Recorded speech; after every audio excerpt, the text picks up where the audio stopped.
Iya. Selamat pagi Mbak Cindy, apa Selamat kabar pagi Bu nih? Semoga Ani. sehat ya semuanya ya. Sehat Bu, puji Tuhan. Baik, Bu Ani mohon izin sebelum mulai saya izin untuk membacakan CV-nya dulu ya Bu Ani ya. Ya, baik. Baik. Silakan. Baik, Ibu Nurse Ani Widyastuti, Sarjana Keperawatan, Magister Keperawatan, Spesialis Keperawatan Medikal Bedah, Kandidat Doktor. Berikut ada alamat email dan juga nomor HP Bu Ani, yang mungkin nanti bisa diskusi offline ya Bu Ani ya, setelah mungkin kegiatan kita berakhir. Bu Ani saat ini sudah selesai menyelesaikan pendidikan S2 dan spesialis keperawatan medikal bedah di Fakultas Keperawatan Universitas Indonesia, dan saat ini juga sedang mengikuti program doktoral sejak tahun 2020 dan masih ongoing di Fakultas Keperawatan Universitas Indonesia. Semoga lancar ya Bu Ani sekolahnya ya Bu ya. Amin, Mbak. Amin. Kemudian untuk riwayat bekerja beliau juga sudah sangat banyak ya Bapak Ibu, beliau sudah pernah bertugas di ruang ICU, ICCU, sebagai CI di unit-unit kritikal, koordinator unit MC, emergency, dan juga unit intensif. Saat ini juga beliau bertugas sebagai manajer keperawatan Rumah Sakit Pondok Indah Puri Indah, bertugas juga sebagai ketua subkomite keselamatan pasien, dosen keperawatan medikal bedah, dan juga kegawat daruratan. Bapak Ibu, Bu Ani juga sudah banyak prestasi yang sudah diraih, pernah menjadi juara satu lomba penerapan ACLS se-Jabodetabek yang diselenggarakan oleh Rumah Sakit Harapan Kita, Perki dan RSCM, kemudian juara 2 lomba karya tulis ilmiah rumah sakit, dan saat ini Bu Ani juga aktif sebagai pembicara di banyak pelatihan di rumah sakit, dinas kesehatan, dan juga di akademi keperawatan. Mohon izin Bu Ani, waktunya 1 jam 15 menit ya Bu. Nanti akan Baik. selesai di jam 10:05, saya izin nanti akan ingatkan kepada Bu Ani, ruang Zoom kami persilahkan, Bu. Baik, terima kasih banyak Mbak Cindy untuk waktunya. Selamat pagi rekan-rekan semuanya dari Selamat berbagai rumah sakit. Apa kabar semuanya? Mudah-mudahan sehat pagi. ya, tetap semangat ya. Ya, Oke, Bu Ani. baik. Ya, sambil saya share materi saya. Oke, sambil saya share materi saya boleh berpantun nggak nih Mbak Cindy? Silakan Bu Ani. Oke, bangun tidur ku terus mandi, Cakep, tidak lupa menggosok gigi. cakep, Ayo semangat seperti Mbak Cindy. Meskipun cakep. webinar di minggu pagi. Ya, cakep, mantap sekali Bu Ani, terima kasih. Ya, meskipun di minggu pagi ya, tetap semangat ya semuanya. Betul, baik Bu.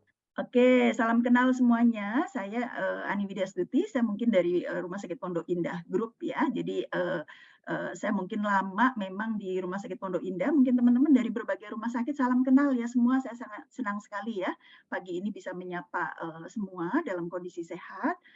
Mudah-mudahan kita bisa belajar bersama ya, sharing pengalaman ya. Karena saya mungkin banyak di unit intensif atau di unit khusus, jadi mungkin nanti teman-teman boleh sharing juga ya, boleh diskusi juga bersama saya ya.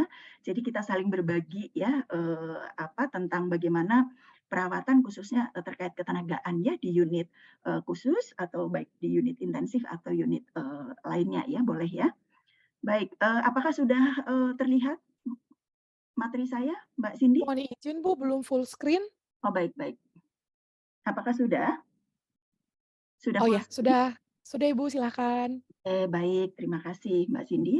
Oke, baik teman-teman, ini adalah topik kita hari ini. Mudah-mudahan ini bisa menjadi sesuatu yang bermanfaat ya buat semua. Oke, ini tadi sudah dijelaskan, mungkin bisa mengenal lebih dekat kita ya dengan nomor handphone saya di sini ada. Ini adalah outline Bapak Ibu yang hari ini akan kita bicarakan. Ya, kenapa kok kita cukup penting ya mengambil topik ini ya, karena kalau kita bicara tenaga kayaknya semuanya pengen, "Aduh kok saya kurang tenaganya, tenaganya nggak cukup, aduh kayaknya udah pada kelelahan nih anak-anak saya atau tim saya," ya. Itu hal yang sangat, mungkin terjadi hampir di semua rumah sakit ya saya rasa ya. Jadi bukan hanya di tempat Bapak Ibu, tapi di tempat saya pun demikian kok ya, sama gitu ya. Jadi unit keperawatan kritis atau unit khusus merupakan salah satu unit dengan fasilitas dan biaya operasional termahal. Ya, Bapak Ibu perlu ketahui bahwa unit Keperawatan intensif itu unit yang termahal ya biaya operasionalnya, ya baik untuk anggaran biaya pengembangan, ya jadi biaya pelatihan, pengembangan itu memakan biaya yang sangat besar sekali, ya, ya maupun fluktuasi hunian tempat tidur yang kadang banyak, tiba-tiba sedikit. Kemarin pas COVID-19, waduh, sampai nggak muat gitu ya, nggak tertampung gitu ya, tetapi kemudian berkurang lagi, tiba-tiba banyak lagi. Nah, itu tentu sangat apa ya, sangat berpengaruh ya terhadap apa ya, terhadap kebutuhan tenaga maupun biaya yang harus dikeluarkan karena variasinya sangat tinggi dari hari ke hari. Ya, dan biaya pelatihannya juga sangat tinggi. Jadi pastikan teman-teman yang berada di unit keperawatan kritis, pelatihan memang harus diupdate ya dari tahun ke tahun. ICU menyediakan kemampuan, sarana, serta peralatan khusus yang canggih. Ya, jadi saya yakin di tempat Bapak Ibu semuanya juga ICU-nya memiliki peralatan yang canggih dan terus-menerus ya. Artinya alat itu tidak bisa satu kemudian dipakai selamanya ya. Hampir setiap tahun ada alat baru, ada update lagi seperti itu ya. Kemudian juga memiliki alat yang canggih tersebut, kemudian juga keterampilan staf keperawatan yang berpengalaman ya. Jadi tidak bisa perawat baru kemudian langsung ditempatkan di unit ICU gitu ya atau di unit intensif ya karena itu akan berdampak pada pelayanan yang diberikan. Ya kecuali mungkin pada kondisi kondisi workload atau kondisi kemarin ya di mana terjadi kejadian luar biasa gitu ya. Nah, itu terpaksa ya perawat umum pun masuk gitu ke unit khusus tetapi itu tentu kondisi yang luar biasa gitu ya, jadi tidak bisa dalam kondisi yang biasa. Kemudian perawat menjadi tenaga dengan peran dan jumlah mayoritas yang mendampingi pasien melakukan monitoring selama 24 jam. Ya, jadi satu-satunya profesi yang bekerja di samping pasien 24 jam adalah perawat. Ya, meskipun tentu berganti orang ya, berganti shift gitu ya, tetapi perawatlah satu-satunya profesi yang terus-menerus ada bersama pasien. Ya, sehingga perawat mungkin boleh menjadi tenaga mayoritas gitu ya di rumah sakit ya, baik dari sisi jumlah maupun kualifikasinya yang harus diperhatikan. Kemudian belum ada standar baku jumlah dan rasio tenaga perawat dan pasien di unit intensif yang digunakan secara seragam karena jumlah tenaga sangat bergantung pada berbagai faktor yang mempengaruhi. Ya, jadi mungkin ada beberapa referensi, ada beberapa formula yang sudah dibuat baik oleh Depkes, PPNI atau mungkin dari sumber lain, tetapi memang tidak bisa diterapkan secara menyeluruh ya, artinya itu belum terus diupdate gitu ya sesuai dengan kebutuhan dan perkembangan terkini gitu ya dari ketenagaan di unit khusus atau di unit intensif ya, sehingga itu perlu didiskusikan dan perlu dibahas dengan menjadi hal yang menarik untuk terus dibahas. Kemudian ketenagaan kesehatan itu sebenarnya juga menjadi tanggung jawab pemerintah gitu ya. Menurut Undang-Undang 36 2014 tentang tenaga kesehatan, itu pemerintah wajib memenuhi kebutuhan tenaga kesehatan baik dari sisi jumlah, jenis maupun kompetensi secara merata ya sehingga terjamin keberlangsungan pembangunan ya kesehatan khususnya. Nah, di rumah sakit swasta pun pemerintah turut hadir gitu ya dengan penyelenggaraan institusi pendidikan yang berkualitas gitu sehingga akan menghasilkan lulusan-lulusan yang berkualitas yang nanti akan direkrut ya di rumah sakit Bapak Ibu semuanya. Ya, kemudian studi menunjukkan ya studi yang dilakukan oleh Sarma 2020 menunjukkan bahwa rasio perawat dengan pasien yang tepat itu dapat membantu mencapai perbaikan kondisi pasien. Ya, termasuk meningkatkan kepuasan pasien, mengurangi kesalahan pengobatan, kemudian mengurangi juga atau mencegah kejadian jatuh atau insiden jatuh, mencegah terjadinya kejadian luka tekan, ya karena pasien lama dirawat di ICU, ya itu berisiko untuk terjadinya luka tekan atau pressure ulcer. Kemudian kejadian infeksi, ya ini juga pasti dimonitoring ketat oleh Bapak Ibu semuanya di masing-masing rumah sakit, ya kejadian infeksi yang terjadi di rumah sakit, ya. Kemudian, mencegah atau menurunkan kejadian mortality ya, pasien dirawat di rumah sakit ya. Jadi, ya kejadian kematian di rumah sakit mungkin, orang mengatakan, "Ya wajar sudah di ICU." Tapi sebenarnya tidak. Kenapa? Karena pasien yang masuk ICU harusnya adalah pasien yang recoverable. Pasien yang memang masih punya potensi untuk selamat gitu, untuk sembuh. Sehingga dia masuk ICU gitu ya. Kalau sudah tidak recoverable, sudah tidak punya potensi atau tidak ada harapan gitu ya secara medis tentunya ya. Kalau kalau di luar medis tentu, apa bisa terjadi ya, ada miracle gitu ya orang bilang ya, itu bisa bisa mengalami kesembuhan. Tetapi secara medis memang masih ada harapan untuk sembuh, ya. Sehingga ditempatkan di ICU gitu. Kalau sudah kasusnya udah terminal care dan memang sudah, secara medis tidak ada harapan, mungkin sebaiknya ICU-nya dipakai untuk yang lain gitu ya, tentu seperti itu. Kemudian juga menurunkan rehospitalisasi, ya, artinya pasien-pasien yang sudah keluar dari rumah sakit atau keluar dari ICU diharapkan ya akan sudah sembuh gitu ya, forever dia akan sembuh, akan bertahan gitu ya dalam waktu lama gitu. Tetapi kalau, apa ya, perawatan kita kurang optimal, bisa saja terjadi hospitalisasi gitu ya, yang meningkat gitu. Kemudian juga akan mengurangi lama rawat atau length of stay ya, selama pasien dirawat, itu di ICU tuh nggak boleh lama-lama ya. Kenapa? Karena ICU itu tempat yang sangat terbatas sekali. Banyak yang lain yang sangat membutuhkan, ya, sehingga diharapkan setiap pasien akan lebih cepat gitu ya, waktu rawatnya di ICU atau length of stay-nya lebih kecil gitu. Kemudian juga mengurangi biaya perawatan. Ya, jadi tentu kalau lama rawatnya makin menurun, makin kecil, tentu biaya perawatannya juga akan, menurun gitu dan kita tahu ya, ICU itu memang, unit termahal gitu ya, cost-nya tuh paling tinggi ya, hospital cost-nya itu paling tinggi. Ya kenapa? Karena di situ tadi ya, banyak alat-alat canggih, keilmuan yang terupdate gitu ya. Itu tentu, bantuan hidup yang terus-menerus gitu ya, itu akan membutuhkan biaya yang tinggi. Dan dampak lainnya dengan rasio perawat pasien yang tepat, itu juga akan menurunkan kelelahan perawat gitu ya dalam bekerja, sehingga bisa menurunkan burnout syndrome ya. Teman-teman pasti pernah mendengar ya burnout syndrome ya.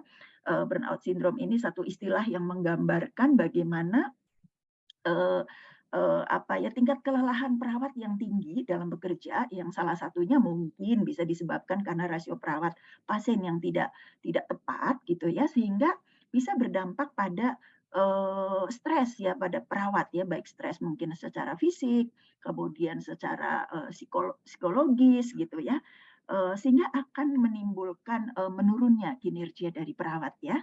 Nah itu mudah-mudahan ini tidak terjadi ya dengan apa ya, dengan rasio perawat dan pasien yang sudah dihitung secara tepat.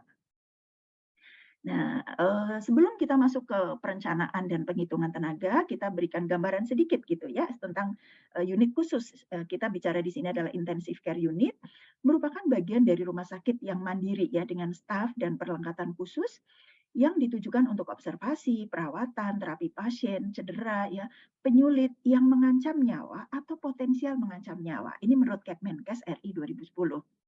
Ya, jadi yang masuk ICU tuh bukan hanya yang mengancam nyawa, tapi potensi mengancam nyawa gitu ya. Kayak pasien mungkin dengan akut coronary syndrome gitu ya. Kenapa sih harus masuk ICU pasien dengan akut coronary syndrome padahal masih bisa ketawa, masih bisa jalan sendiri gitu ya. Masih bisa apa ya, mungkin masih bisa melakukan aktivitas mandiri gitu. Tetapi kok kenapa perlu masuk ICU ya? Karena ada potensi gitu ya, ada potensi mengancam nyawa ya karena tentu kondisi, apa, kekurangan oksigen pada otot jantungnya, pada, apa, coronary artery-nya itu bisa mengakibatkan kondisi yang fatal secara mendadak gitu ya, sehingga tetap harus dimonitor di ICU ya, meskipun kondisinya cukup stabil gitu ya. Kemudian ruang perawatan intensif, ini ada apa saja? Kalau menurut Permenkes 3 nomor, 2020, ini ada beberapa loh ICU ya, mungkin yang kita kenal selama ini hanya ICU atau NICU gitu ya, atau PICU gitu. Tapi ternyata ada, high care unit ya, mungkin tidak harus semua rumah sakit memiliki, ke-6 jenis ICU ini ya. Mungkin ada dari Bapak Ibu yang hanya memiliki ICU dan NICU gitu ya tidak memiliki high care unit gitu, itu bisa saja terjadi ya. High care unit ini satu unit yang merawat pasien yang masih cukup stabil, belum membutuhkan satu bantuan alat bantu nafas invasif gitu ya, tapi membutuhkan, monitoring gitu ya, observasi ketat ya dari perawat sehingga, apa ya, sebelum diputuskan ini bisa masuk rawat inap, rawat biasa, atau harus masuk ICU gitu ya. Di ICU mungkin, akan sangat invasif gitu ya tindakan-tindakannya, sehingga bisa ditempatkan di high care unit gitu dan yang kedua adalah ICU, ini jelas tadi, saya sudah, sampaikan. Kemudian Yang ketiga adalah, ICCU ya atau ICVCU. Ini adalah Intensive Cardiac atau Coronary Care Unit, atau Intensive, Cardiovascular Care Unit ya. Jadi satu unit intensif ya yang secara khusus merawat pasien dengan permasalahan di kardiovaskuler gitu ya. Mungkin dengan, apa ya, permasalahan di jantungnya sendiri gitu ya atau permasalahan di koronernya gitu ya sehingga mengakibatkan, permasalahan, secara khusus dan perlu dirawat di ruang ICU khusus, pasien jantung gitu ya. Kemudian yang ketiga adalah, RICU gitu ya, RICU mungkin, teman-teman jarang mendengar ya, tetapi ada yang namanya Respiratory Intensive Care Unit. Ya, mungkin yang kita tahu ada di Rumah Sakit Persahabatan gitu ya. Jadi, sudah memiliki, ruang khusus ICU yang diperuntukkan bagi pasien-pasien yang memiliki, gangguan pernafasan ya, yang mengancam atau infeksi pernafasan yang mengancam nyawa gitu. Artinya kondisinya sudah cukup berat sehingga membutuhkan perawatan secara khusus ya dan ketat tentunya. Kemudian yang selanjutnya adalah NICU atau Neonatal Intensive Care Unit. Ya, ini saya yakin teman-teman, sangat mengerti gitu ya, ini unit yang dikhususkan ya untuk, bayi, di bawah atau sampai usia 28 hari ya. Kemudian PICU atau Pediatric Intensive Care Unit ya, ini juga mungkin ada beberapa rumah sakit yang menggabungkannya dengan, ICU gitu ya, tidak ada unit PICU khusus ya. Ya mungkin, sampai saat ini tidak ada ketentuan khusus harus punya semuanya gitu ya. Tapi setidaknya, apa, PICU ini adalah satu unit, intensif yang merawat, pasien usia di atas NICU tentunya ya, di atas, 1 bulan gitu ya, sampai usia kalau di Indonesia itu 18 ya, 18 tahun, tapi kalau di beberapa negara lain mungkin bisa sampai 21 tahun gitu ya untuk istilah, Pediatric Intensive Care Unit ini. Oke, itu gambaran dari beberapa unit intensif ya yang mungkin ada di, rumah sakit Bapak Ibu. Yang selanjutnya adalah NICU ya, atau Neonatal Intensive Care Unit. Ya ini seperti yang tadi saya sampaikan, merawat bayi sampai usia 28 hari ya. Ini secara, regulasi itu ya yang ada di pemerintahan kita. Pelayanan kesehatan neonatal esensial ya tata laksana bayi dari umur 0 sampai 6 jam atau dari 6 jam sampai 28 hari ya. Jadi artinya NICU merawat, bayi baru lahir sampai bayi berusia 28 hari. Ya, kalau sudah di atas itu artinya bisa masuk ke unit PICU gitu ya, artinya sudah bisa dirawat di unit pediatrik gitu ya secara regulasi kita. Oke, kemudian NICU, ini mungkin gambaran juga saya yakin teman-teman juga sudah sangat memahami ya bahwa NICU itu merawat yang seperti apa sih ya.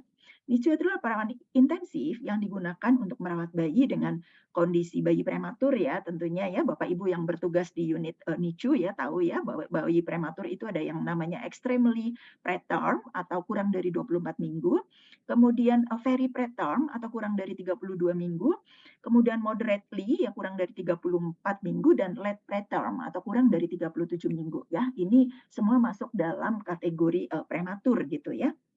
Kemudian gangguan pernafasan seperti, TTN ya, mungkin TTN yang teman-teman mungkin, sering mendapatkan pasien masuk NICU dengan kasus ini atau transient, tachypnea of the newborn. Ya teman-teman pasti paham ya, TTN ini biasa terjadi pada late preterm ya, atau bisa juga pada, apa, aterem gitu ya, yang memang, usia kandungannya cukup bulan gitu ya. Itu bisa terjadi ya, di mana, bayi yang baru lahir mengalami gangguan pernafasan, mungkin mengalami sesak napas gitu ya, atau respiratory rate-nya tinggi ya, di atas 60 gitu ya, sehingga membutuhkan observasi gitu ya, observasi ketat. Mungkin tidak harus selalu membutuhkan invasif invasif, ventilator gitu ya, tetapi, atau bantuan, nafas invasif gitu ya, tetapi perlu dimonitoring gitu ya, sehingga harus dirawat di unit NICU gitu ya, atau pasien dengan respiratory distress syndrome. Kemudian baby dengan infeksi juga ya, infeksi atau bahkan sepsis atau infeksi berat ini juga harus dirawat ya di NICU ya. Kemudian baby dengan kelainan kongenital ya, seperti kelainan jantung, kemudian atau ada kelainan pada organ pencernaan gitu ya, itu juga membutuhkan perawatan di NICU. Kemudian yang lain lagi adalah bayi dengan BPLR ya, kurang dari 2.500 gram atau bayi dengan berat badan lahir amat sangat rendah, bukan cuma rendah, tapi amat sangat rendah gitu, dari 1.000 gram, itu juga, udah pasti ya harus masuk ke unit NICU. Kemudian bayi yang, lahir kembar ya, bayi twin ya, kembar 2 atau triplet ya, mungkin kembar 3 atau multiple lainnya, ya, itu biasanya membutuhkan ya, itu akan membutuhkan perawatan dan monitoring yang ketat juga, ya. Kemudian jenis perawatan NICU ya, mungkin di tempat Bapak Ibu juga, sudah diterapkan gitu ya. NICU-nya masuk ke dalam level berapa nih gitu ya. Kalau level ringan ya memberikan perawatan dasar, monitoring kondisi bayi, kalau sedang ya memberikan perawatan kasus komplikasi yang lebih serius gitu ya, inkubator, infus dan sebagainya. Kalau level 3 tentu penanganan yang lebih ketat lagi gitu ya, ada bantuan terhadap dukungan bantuan hidup ya seperti ventilasi mekanik atau ventilasi invasive ventilation ya. Nah, jumlah tempat tidur Bapak Ibu di ICU itu ternyata nggak bisa, kita tentukan semau kita gitu ya, karena biayanya mahal, udah saya mau cuma 2 tempat tidur saja misalnya gitu ya, atau satu aja gitu ya. Karena cost-nya sangat tinggi tadi ya, ICU itu sebenarnya bukan proyek yang menguntungkan ya Bapak Ibu ya. Kalau mau, menguntungkan jangan jangan mendirikan ICU gitu ya kalau mau ya, tapi tidak bisa karena ICU ini regulasinya harus, ada gitu ya, ada regulasi yang mengatur gitu ya. Pada perizinan rumah sakit Undang-Undang Nomor 3 Tahun 2020 itu ICU ditentukan bahwa jumlah tempat tidur perawatan intensif bukan bukan hanya ICU dewasa saja ini ya, kalau intensif artinya kita bicara yang tadi ya, bicara ada beberapa, kategori jenis, ruang intensif gitu ya. Itu setidaknya itu ada 8% gitu ya dari seluruh tempat tidur di rumah sakit. Ya, ini baik, rumah sakit milik pemerintah, daerah maupun swasta gitu, sama ketentuannya. Ya, jadi, harus setidaknya 8%. 8% itu meliputi apa saja? Ya 8% ini terdiri dari 5%-nya adalah pelayanan unit rawat intensif atau ICU-nya, dan 3%-nya itu boleh intensif lainnya. Seperti tadi ya, ada NICU, ada ICCU misalnya, ya boleh gitu ya. Tapi total setidaknya adalah 8% gitu ya. Jadi sebagai contoh misalnya, rumah sakit, kelas A gitu ya, dengan kalau kelas A itu di perizinan rumah sakit yang baru gitu ya, maksudnya yang 2020 itu harus setidaknya memiliki, 250 bed gitu ya. Nah, 250 bed ini kalau kita hitung 8% itu setidaknya 20 gitu ya. Jadi setidaknya ada 20, tempat tidur yang dialokasikan untuk unit intensif gitu. Ya, baik itu ICU, misalnya ICU-nya, berapa, misalnya ICU-nya ada 12 bed gitu, kemudian NICU-nya ada 8 bed gitu. Ya nggak apa-apa, yang pasti harus memenuhi minimal gitu, atau 10%-nya 25 bed gitu ya. Nah, kalau kelas B, kalau rumah sakit kelas B ya, kalau rumah sakit Bapak Ibu masuk kategori kelas B, pada aturan yang baru, kelas B itu harus setidaknya memiliki 200 bed ya, 200 tempat tidur.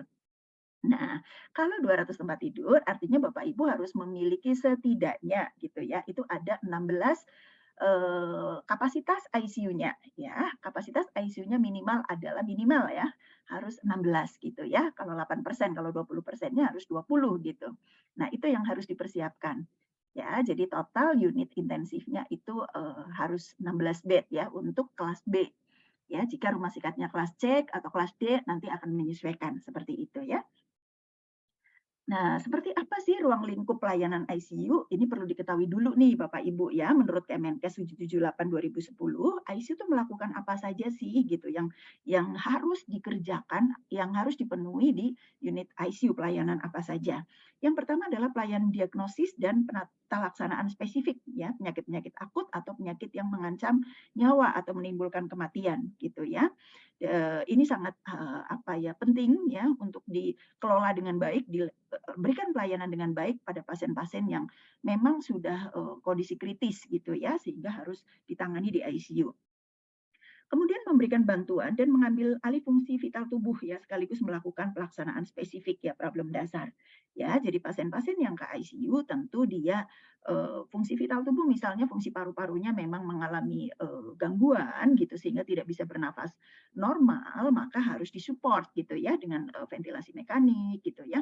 Atau ICU yang lebih spesifik misalnya, ICU misalnya bedah jantung gitu ya, artinya dia juga menggunakan peralatan khusus gitu ya, peralatan, monitoring maupun, terapi gitu ya, atau bantuan hidup, apa ya, lanjut gitu, itu harus disediakan gitu ya di ICU. Kemudian pemantauan fungsi vital tubuh dan penata laksanaan terhadap komplikasi gitu yang ditimbulkan oleh penyakit atau iatrogenik. Iatrogenik ini artinya eee satu kondisi yang satu kondisi komplikasi gitu ya, kondisi lanjut dari satu penyakit gitu. Itu akan menyebabkan kondisi lanjutan, baik akibat dari, mungkin permasalahan yang terjadi selama perawatan atau hal lainnya gitu ya.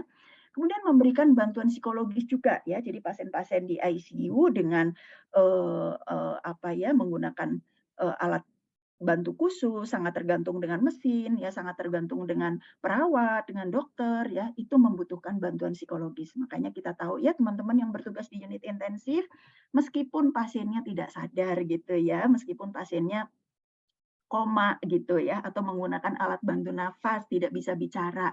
Tapi mereka bisa mendengar, bisa merasakan, ya, dan mereka sama seperti kita, ya. Mereka butuh dukungan, mereka butuh diajak bicara, mereka butuh dimintain pendapat gitu ya, dan mereka butuh untuk diberikan ketenangan gitu ya. Jadi saya yakin kenapa kok prinsip perawatan di unit kritikal itu adalah caring dan manusiawi gitu ya. Karena mereka juga sama manusia seperti kita, meskipun dalam kondisi yang tidak berdaya gitu ya, dalam kondisi yang sangat membutuhkan, dan sangat tergantung dengan orang lain.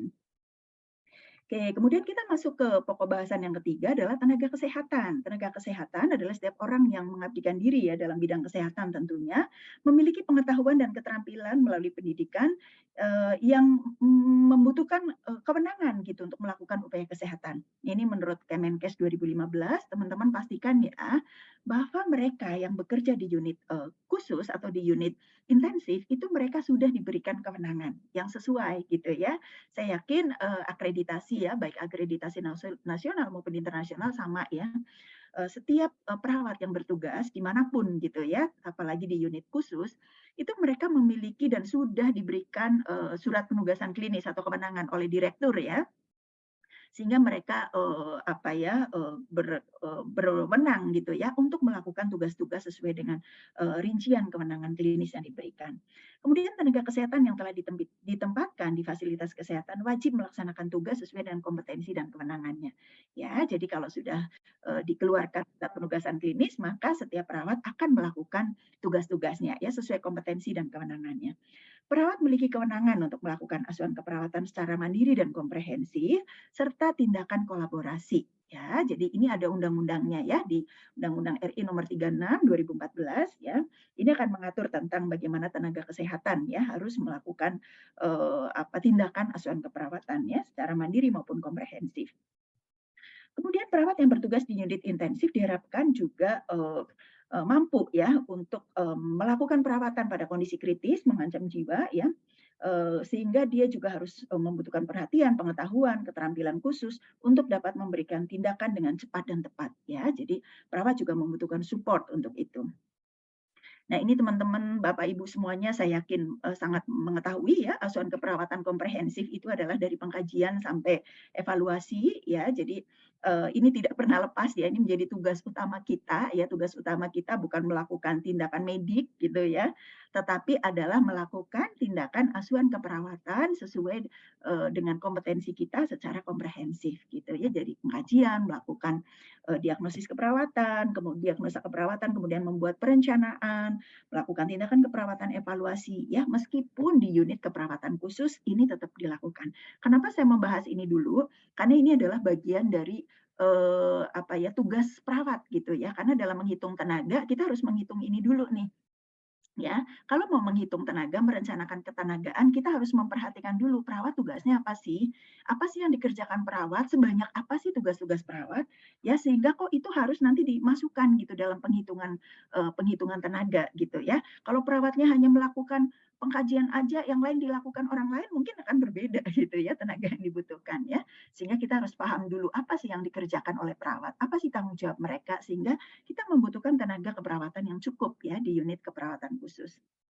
Nah, ini juga tugas perawat masih banyak ternyata ya, banyak sekali ya. Ya saya yakin teman-teman juga melakukan ini gitu ya. Bukan hanya memberikan asuhan, tetapi juga menerima limpahan ya, tugas limpahan tindakan medik dari dokter gitu ya. Kemudian juga melakukan tindakan penanganan kegawatan ya, resusitasi baik dari apa ya bantuan dasar maupun lanjut ya, advance cardiac life support, kemudian advance life support itu dilakukan oleh teman-teman semuanya. Kemudian juga, membuat atau melakukan dokumentasi gitu ya. selain melaporkan kondisi pasien, saya yakin di teman-teman di unit khusus itu sangat tinggi, ritme kolaborasinya. Ya, jadi nggak ada tuh di unit, khusus atau di unit intensif gitu ya, perawat sama dokter ngobrol-ngobrol terus atau duduk-duduk aja. Saya yakin itu kolaborasi terus, ya mungkin tiap menit ya, bahkan tiap detik gitu ya, kondisi pasien bisa berubah gitu ya. Ya pengalaman saya merawat pasien, sekian lama di ICU ya, mungkin, hitungannya itu, apa ya, detik atau menit gitu ya. Kadang kita baru dari pasien, sebentar kemudian pasien mungkin mengalami penurunan atau tiba-tiba bradikardi gitu, itu bisa terjadi ya, sehingga, sangat tinggi, ritme dari, kolaborasinya ya perawat dengan dokter. Kemudian melakukan dokumentasi ya, bukan cuma melakukan tindakan, tapi setiap apa yang dilakukan, apa yang direncanakan, semua harus didokumentasikan. Sehingga itu juga akan menambah, kerja perawat atau beban kerja perawat ya, yang mungkin secara spesifik nanti beban kerja akan disampaikan oleh pembicara selanjutnya ya, oleh Bu Winda ya. Kemudian melakukan timbang terima, membuat laporan, menjaga dan bertanggung jawab untuk semua peralatan medik ya. Jadi teman-teman yang bertugas di unit intensif bukan hanya memakai alat gitu ya, tetapi juga harus memastikan nih alatnya berfungsi baik enggak ya, nih alatnya terkalibrasi enggak gitu. Ya saya yakin itu menjadi, tugas teman-teman juga nih ya. Kemudian menjaga agar policy, prosedur, dan pengendalian infeksi dilaksanakan dengan baik. Ya. Kemudian selanjutnya kita masuk ke pokok bahasan tentang perencanaan tenaga ya atau sumber daya manusia kesehatan. Eee Bu Cindy kalau waktu saya ini mohon saya diingatkan ya, Mbak. Baik Bu, baik. Nanti saya ingatkan ya Bu Ani ya. Baik. Kemudian perencanaan kebutuhan sumber daya manusia kesehatan ya, ini adalah proses sistematis ya untuk menetapkan jumlah, jenis dan kualifikasi SDM ya yang dibutuhkan ya sesuai dengan kondisi suatu wilayah dalam rangka mencapai tujuan pembangunan kesehatan. Ya, ini Kemenkes concern banget loh ya. Jadi bagaimana sih merencanakan SDM gitu ya. Teman-teman kalau ingin melihat lebih lanjut ya ada nanti di sumber-sumber saya cantumkan semua gitu ya. Ingin tahu referensi gimana cara membuat perencanaan karena di waktu saya 1 jam saya nggak mungkin untuk mengupas semua gitu ya. Jadi mungkin teman-teman nanti boleh lihat ya regulasi-regulasi yang saya gunakan yang nanti bisa menjadi dasar di rumah sakit teman-teman semuanya terkait ketenagaan. Kemudian perencanaan ketenagaan ini disusun secara periodik ya, dalam jangka waktu 1 tahun untuk perencanaan jangka pendek ya, atau tahunan, dan jangka waktu 5 tahun atau 10 tahun ya untuk perencanaan jangka menengah atau jangka panjang ya. Ini juga ditentukan oleh Kemenkes. Artinya, harus direview secara kontinu gitu ya. Jadi nggak tenaga yang sudah disusun 10 tahun lalu masih dipakai terus gitu, tanpa kita melihat bahwa sudah ada layanan baru, jumlah bed di unit khusus sudah nambah gitu ya, alat-alatnya sudah nambah, rata-rata jumlah pasien atau bornya juga sudah nambah ya, kita nggak bisa pakai perencanaan yang lama gitu ya. Jadi harus terus direview terus-menerus ya, supaya sesuai dengan kebutuhan. Kemudian pola ketenagaan sendiri adalah jenis kualifikasi, jumlah, komposisi, dan kategori. Ya, jadi pola ketenagaan ini luaran yang penting loh ya. Jadi saya yakin teman-teman punya. Setiap rumah sakit pasti punya pola ketenagaan keperawatan. Gitu ya. Di situ nanti akan terlihat jenis, kualifikasi, jumlah, komposisi. Kita butuh berapa banyak sih tenaga sebagai kepala unit, sebagai nurse in charge atau perawat penanggung jawab, sebagai perawat pelaksana, atau di unit khusus mana, berapa banyaknya, kualifikasinya seperti apa yang kita butuhkan misalnya. Ya, itu ada di pola ketenagaan keperawatan yang dimiliki oleh Departemen Keperawatan ya, oleh setiap rumah sakit ya, karena ini juga luaran yang diminta ya oleh akreditasi ya. Jadi saya yakin teman-teman memiliki ini. Kemudian standar tenaga keperawatan, itu apa? Ya ini penetapan kebutuhan tenaga keperawatan dari jumlah, kualifikasi maupun kualitas ya untuk melaksanakan pelayanan keperawatan ditetapkan. Kebutuhan tenaga keperawatan ditetapkan berdasarkan karakteristik ya klien tentunya ya. Ya, baik model penugasan dan kompetensi yang dipersyaratkan ya. Kesesuaian jumlah tenaga keperawatan ya ini akan sangat penting tentunya ya buat pelayanan yang diberikan. Nah, ini beberapa regulasi teman-teman. Ya, Bapak Ibu bisa gunakan ini ya nanti sebagai dasar untuk Bapak Ibu menghitung gitu ya, menghitung tenaga maupun mereview kembali ya. Udah sesuai belum sih ya jumlah tenaga yang sudah dibuat mungkin sebelum saya masuk ke rumah sakit ini kok kayaknya jumlah tenaganya kok kayaknya mepet banget setiap hari kayaknya teman-teman pada burn out nih. ya misalnya gitu ya, teman-teman boleh gitu ya, habis pelatihan ini Bapak Ibu boleh mereview lagi nih, udah benar belum sih ya, coba saya lihat ada beberapa regulasi nih. Silahkan ya, silahkan boleh digunakan sebagai referensi yang bisa membantu Bapak Ibu nanti dalam menentukan ketenagaan yang lebih tepat gitu ya. Mudah-mudahan saat ini juga sudah tepat ya. Oke, baik. Kemudian bagaimana langkah-langkah perencanaan kebutuhan tenaga keperawatan? Ya, ini menurut Gilis dan saya ambil juga dari Ibu Rita ya. Pertama adalah identifikasi bentuk dan beban pelayanan keperawatan. Ya, nanti menghitung beban nanti mungkin dari pembicara selanjutnya. Kemudian mengelompokkan pasien berdasarkan karakteristik. Ya, jadi pasien kita kan ada yang self care, ada yang partial care, ada yang total care, kemudian di unit mana gitu ya. Nah, itu harus dikategorikan dulu. Kemudian menentukan jumlah tenaga. Dari kategori-kategori itu kebutuhan tenaga kita apa. Dari unit-unit tersebut kebutuhan kita seberapa gitu ya. Kemudian identifikasi kualifikasi tenaga yang dibutuhkan, kita butuhnya apa sih? Misalnya di unit khusus kita butuh perawat yang sudah sertifikasi nih, sudah sertifikat bukan cuma BHD tapi juga ada ACLS, kemudian keperawatan ICU dasar atau keperawatan NICU dasar atau keperawatan resusitasi neonatus misalnya ya, itu harus ditentukan. Kemudian kita akan membuat manpower planning atau MPP ya, ini tentu akan akan dibicarakan atau akan diajukan gitu ya ke direktur rumah sakit ya nanti bersama dengan human resource nanti akan dibahas gitu ya berapa jumlah yang paling tepat gitu ya. Tentu ini nggak bisa perawat sendiri gitu ya. Ini harus ada sistem pelaporan, ada koordinasi dan ada eksalasi dengan pimpinan ya, harus membutuhkan approval gitu ya dari pimpinan untuk penentuan atau perencanaan ketenagaan atau manpower planning ini ya. Kemudian kita juga menentukan metode pemberian asuhan ya yang kita gunakan di rumah sakit kita apa. Ya, mungkin kalau dulu kan masih metode fungsional gitu ya, artinya satu perawat bisa mengerjakan semua pasien gitu ya untuk satu prosedur. Misalnya ada perawat yang tukang melakukan EKG, ada perawat yang tukang melakukan infus gitu ya. Sekarang mungkin itu sudah tidak tepat lagi gitu ya, karena tentu pasien juga membutuhkan caring gitu ya dari setiap perawat gitu sehingga tidak bisa satu perawat mengerjakan segitu banyak satu aktivitas tapi untuk semua pasien. Nah, dari perencanaan ini, dari langkah-langkah ini, maka nanti akan muncul luarannya atau hasil yang kita harapkan adalah tersusunnya ya pola ketenagaan keperawatan di rumah sakit ya. Jadi teman-teman boleh lihat lagi nanti, boleh direview lagi apakah pola ketenagaan keperawatan di rumah sakit sudah ada. Kalau sudah ada, boleh dicek kembali apakah sudah diupdate gitu ya atau sudah direview kembali, sudah dievaluasi secara setiap tahun atau mungkin karena ada kebutuhan khusus misalnya ada buka layanan baru, ada buka unit baru, itu juga harus direview pola ketenagaannya gitu ya, karena pasti sudah berubah jumlah yang dibutuhkan dan kualifikasi yang dibutuhkan.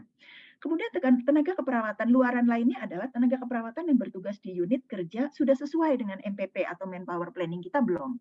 Ya, misalnya MPP kita di ICU tahun depan karena saya nambah bed 2, misalnya saya tambah jadi 20 misalnya gitu.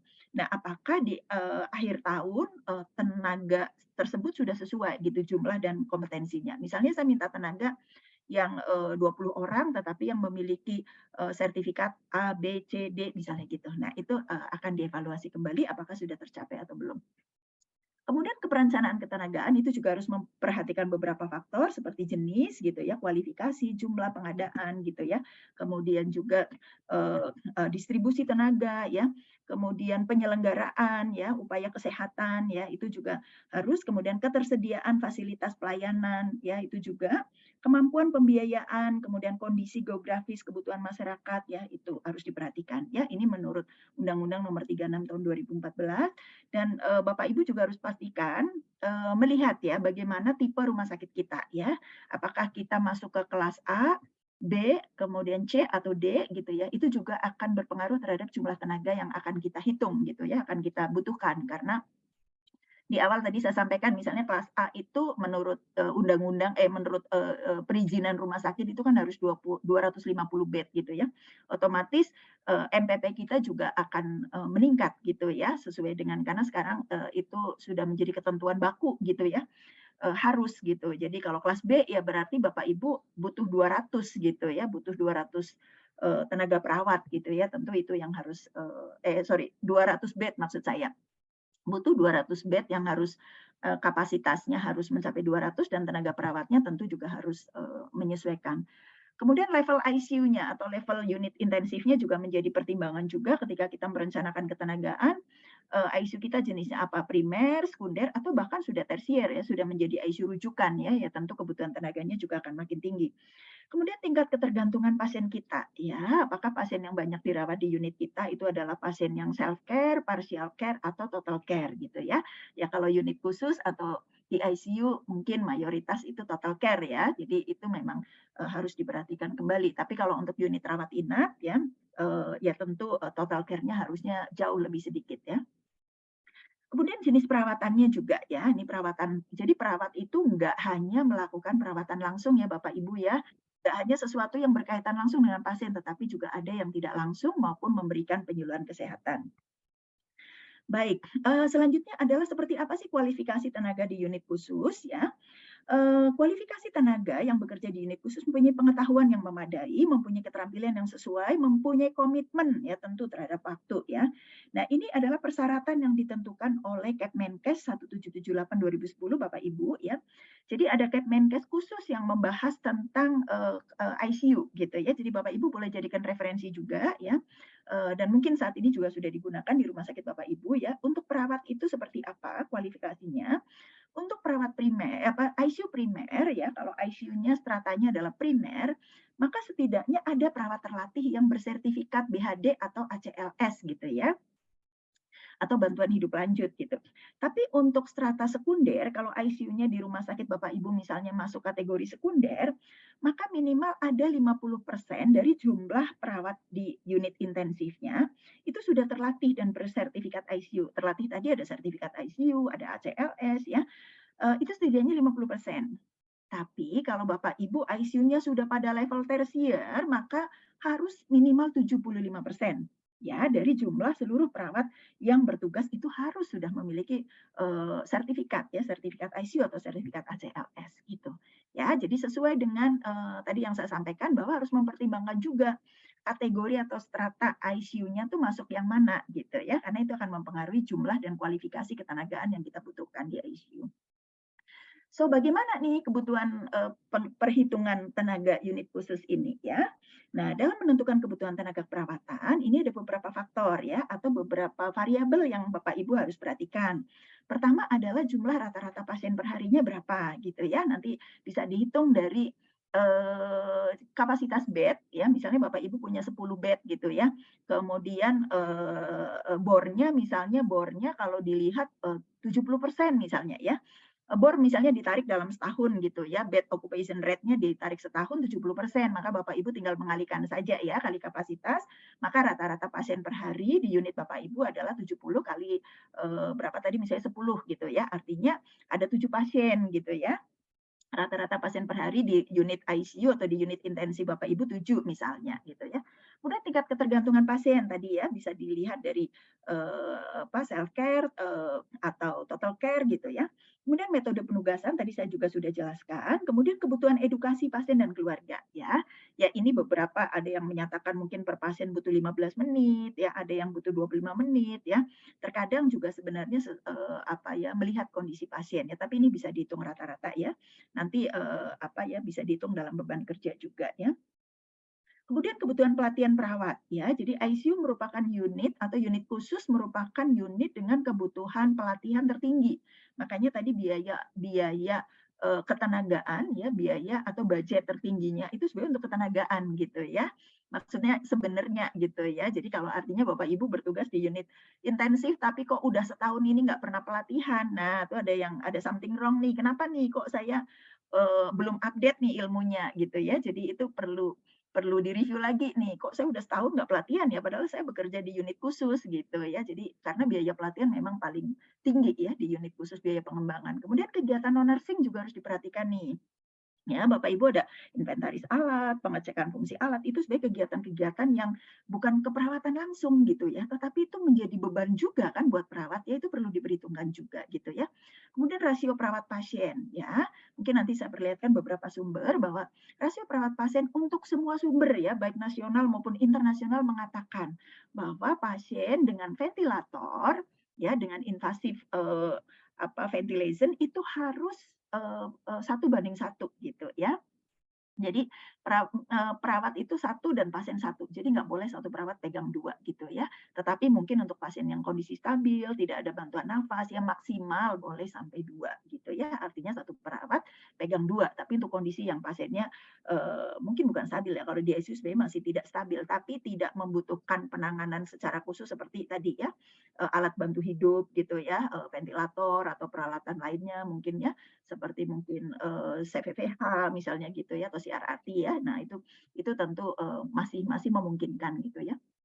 Kemudian proporsi dalam shift, ya kalau ini dari, Worcester ini ada 347/36/17. Mungkin ada sumber lain yang mengatakan, 35/35/30 gitu ya. Ya, silahkan diinikan saja, tetapi, nanti akan disesuaikan juga dengan, perbandingan pasiennya. Tadi 1:1 apakah memenuhi dengan, proporsi ini.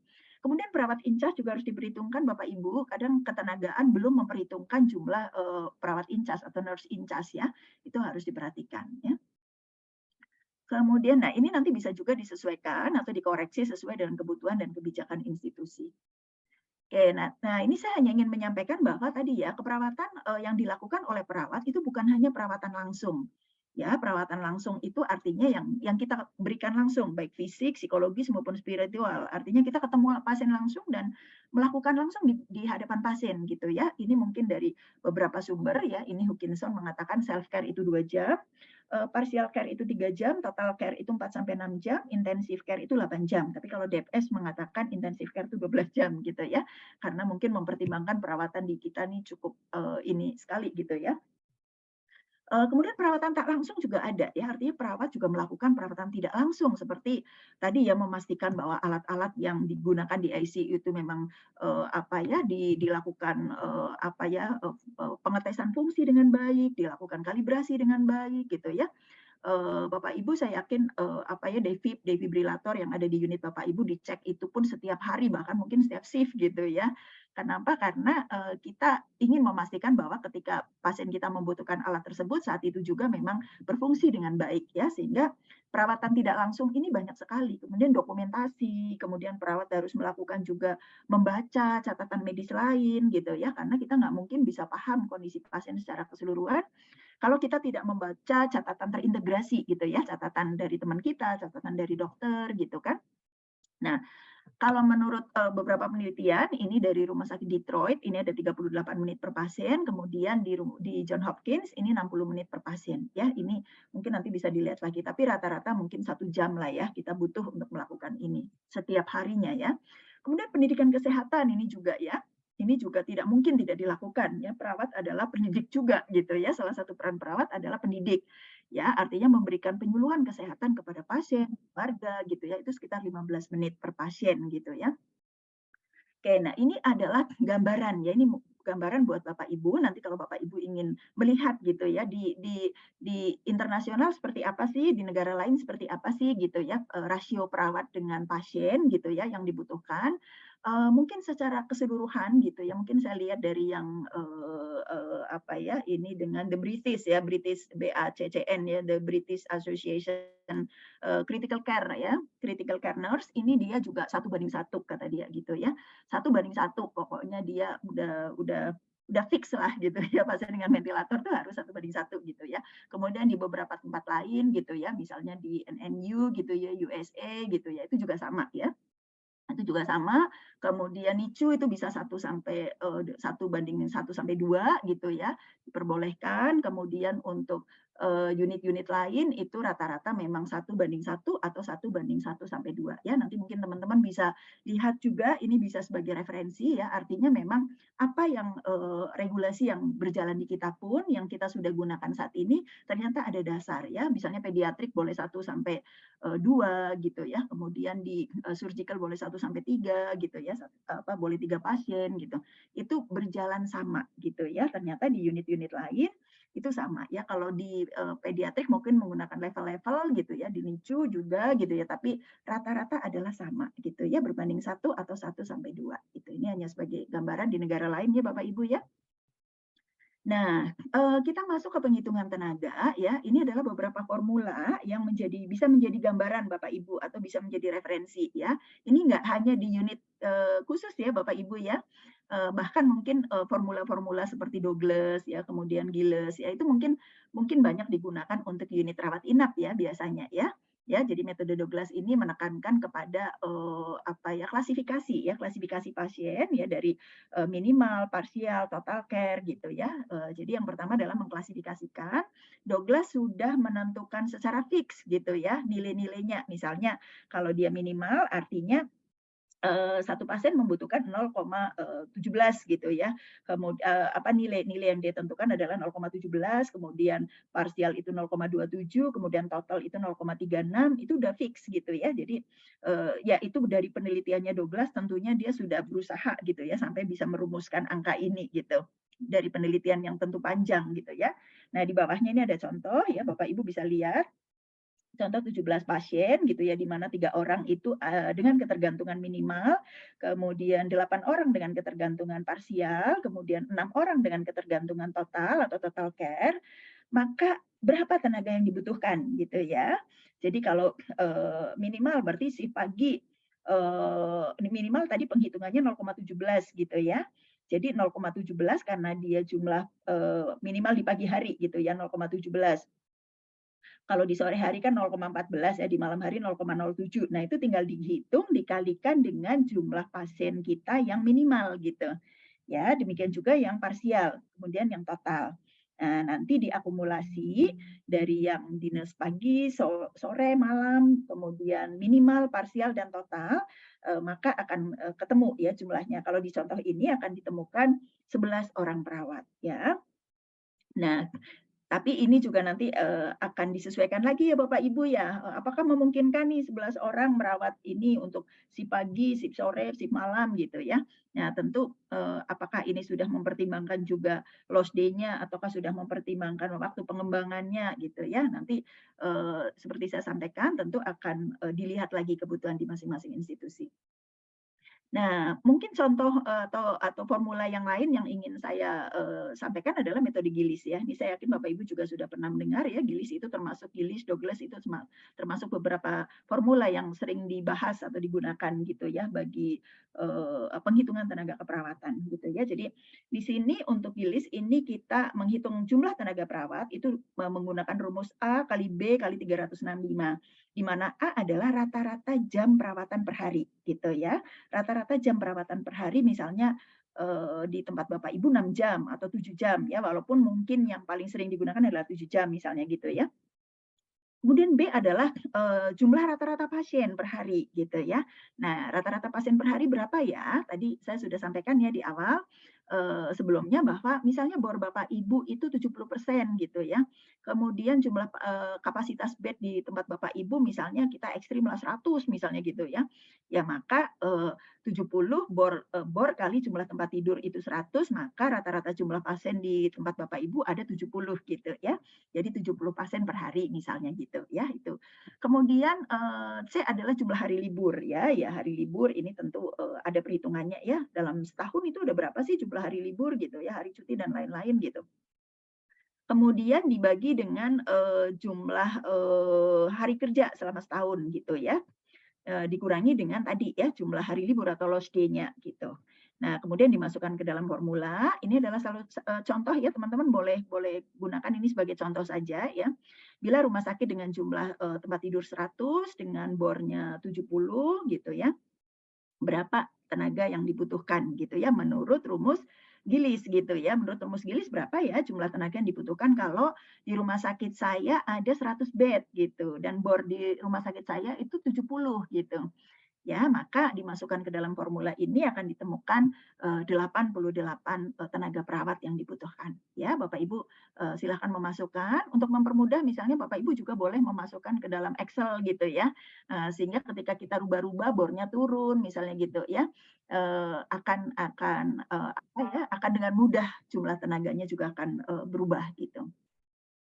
Oke, kemudian, ini adalah formula lain ya, formula lain yang digunakan oleh PPNI ya. Jadi PPNI juga sudah turut berkontribusi sangat baik ya, membuat lokakarya ya, ini tentang bagaimana menyusun pedoman, tenaga keperawatan gitu ya. PPNI ini sudah membuat, formula di mana, mungkin agak mirip ya dengan GILIS, tetapi kalau PPNI ini menggantikannya dengan jumlah minggu gitu ya, bukan hari gitu ya.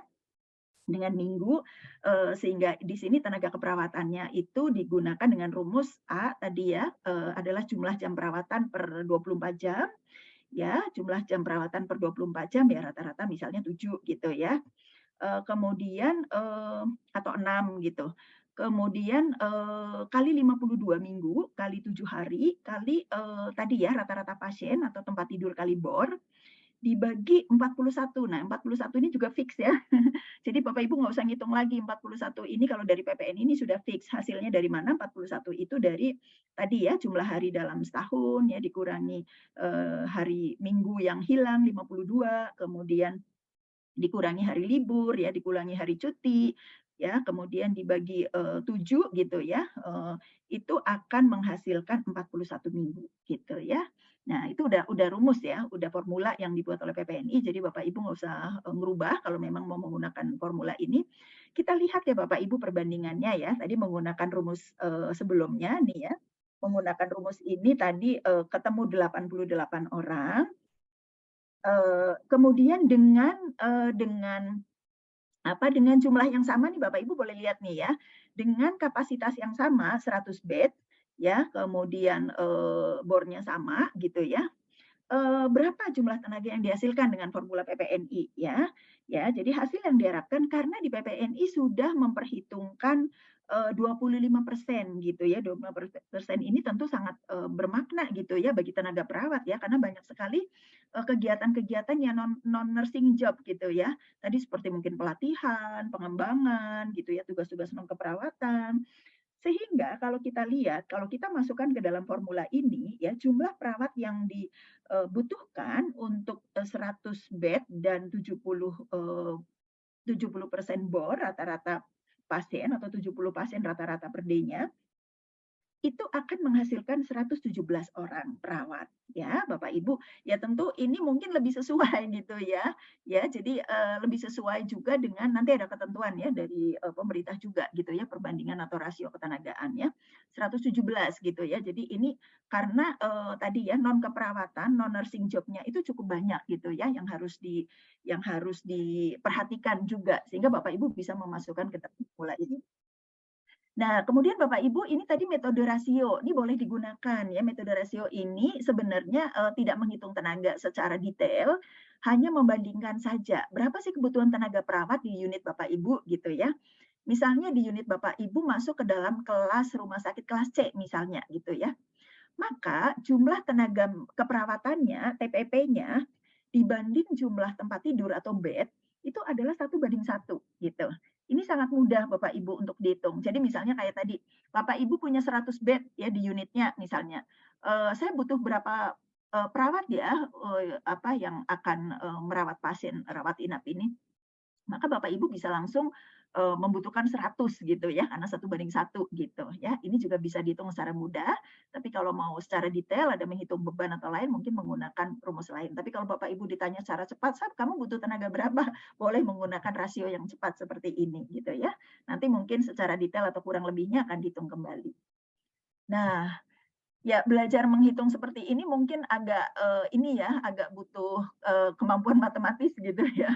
Tapi, nggak apa-apa ya, karena ini kita, mungkin udah lama banget saya juga nggak ngitung-ngitung, matematis, tetapi kita belajar lagi bersama ya, Bapak Ibu ya, supaya, kita bisa dapat nih tenaga yang tepat itu seperti apa gitu ya, di rumah sakit atau di unit kita. Nah, ini, dari berbagai sumber yang saya rangkum ya, tadi mungkin saya udah tunjukkan ya dari beberapa sumber. Ini adalah, rasio ya, rasio yang, yang direkomendasikan gitu ya. Kalau di ICU tadi ya, 1:1 untuk ventilator atau 1:1 sampai 2 ya non ventilator. Kemudian untuk, ICCU atau RICU gitu ya, itu boleh 1 berbanding 2 gitu ya, karena mungkin pasien, ICCU itu tidak cukup banyak yang menggunakan ventilator, tetapi dia membutuhkan observasi ketat gitu ya, seperti pasien dengan, post PCI, pasien dengan, akut coronary syndrome gitu ya. Dia tidak membutuhkan ventilasi mekanik, tetapi dia membutuhkan monitoring ketat gitu ya, terhadap mungkin irama jantungnya gitu, ada aritmia atau tidak gitu, sehingga, 1 banding 2. Kemudian high care unit atau high dependency care unit itu 1 banding 2 gitu ya. Jadi satu perawat boleh pegang 2 pasien, untuk NICU bisa 1 banding 2. Untuk PICU ini sesuai dengan levelnya gitu ya, kalau dari rekomendasi tadi ya. Kemudian, kalau menurut, tadi ya the British Association, Care Nurse itu, rasio perawat berbanding pasien ya di unit tidak boleh kurang dari 1 perawat untuk 2 pasien ya. Ini yang menjadi perhatian ya Bapak Ibu ya. Jadi nggak boleh 1 perawat itu pegang lebih dari 2 gitu ya, apapun gitu ya. Maksudnya untuk di unit intensif atau di unit khusus. Ya, meskipun itu tidak pakai ventilator semua tuh nggak boleh lebih dari 2 gitu ya. Jadi maksimal adalah 2 untuk, pasien yang tidak menggunakan ventilasi mekanik ya. Ini contoh aja di sebelah kanan. Jika rata-rata pasien dengan ventilator 4 dan tanpa ventilator 4, maka jumlah tenaga perawatnya berapa ya?